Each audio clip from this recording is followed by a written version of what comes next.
Hi, my name is Jessica Anderson, and this is my practice speech 1. So, as we've been learning in chapter 3, there are many factors that can define a community. Some things I've noticed in my small town are interests, ethnicity, and geography are all shared, or mainly all shared between the residents that live here. The small town community we're examining is the city of Cameron, which is also known as the crossroads of the nation. Some history on this town is that it was established in 1855. At that time, we did not have any form of organized government, but in 1867 that changed, and a mayor-city council government was developed. And so every few years, we have elections for the town to pick the mayor of the city. Some other things that have been developed over time in this town is a reservoir. This town experiences a lot of water shortages or droughts, and so we have piped water from the Missouri River and creeks nearby to fill the reservoir whenever we are going through these types of shortages or droughts. And then we are, the whole town is told to conserve water because of the droughts, which we are in right now. So that's just kind of something that's interesting due to our location, our geography.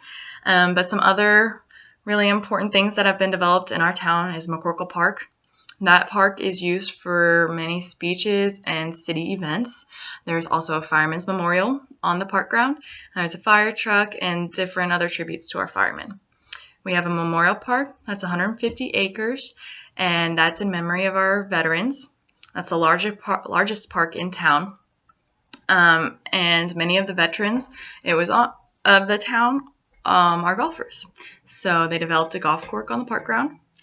Our schools are on the park ground, and there were ball fields, but the ball fields were actually rebuilt into a new school because our town has been growing. And so we have a new intermediate Veterans Memorial School located on the park ground where the ball fields used to be. And outside of the schools, there is also a Ford County Veterans Memorial, which is really awesome that we don't just acknowledge the veterans we have in our community, in our county, but we acknowledge those around us. So that's one way that we really, this community incorporates and includes the surrounding communities, not only the residents and people we have here in town. And another thing that has contributed to the growth of our town is the prison. That sounds kind of scary because we have a max security and a minimum security prison located on the outside of town.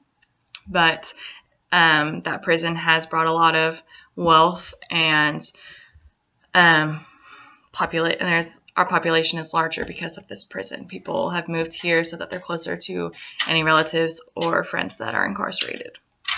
And so that's not the only way that the city tries to include people, just by having the golf course and the parks and everything. At McCorkle Park, we have a city band that plays there every Thursday night throughout the summer. And so a lot of residents in Cameron take out chairs and go listen to the band play. And so that's something that's always kind of gone hand in hand throughout the history of town, government and music. The park is used for many speeches and government activities, as well as the band playing, and so the two go hand in hand and always have in this area.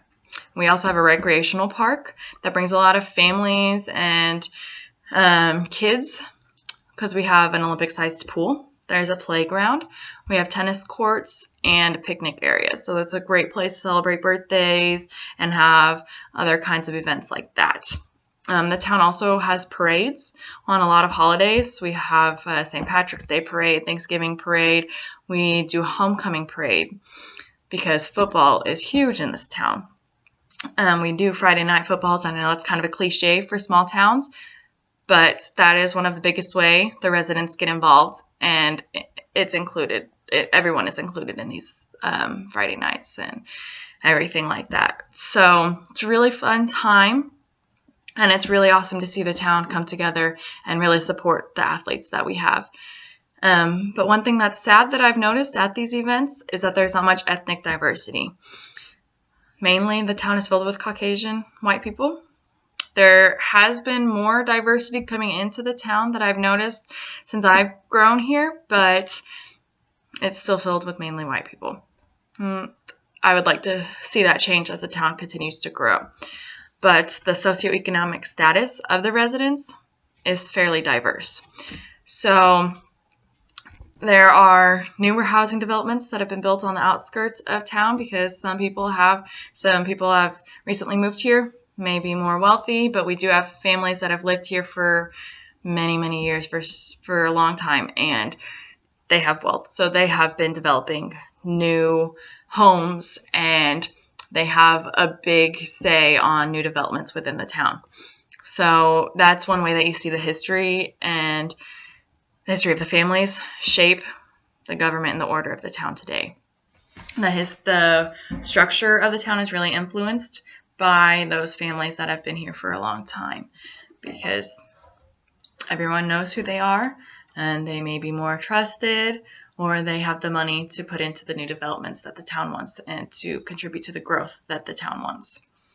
So we do see a lot of members of the community be actively involved and are fairly welcoming to new members of the community, but the government is not necessarily welcoming to new members of the community being active in that.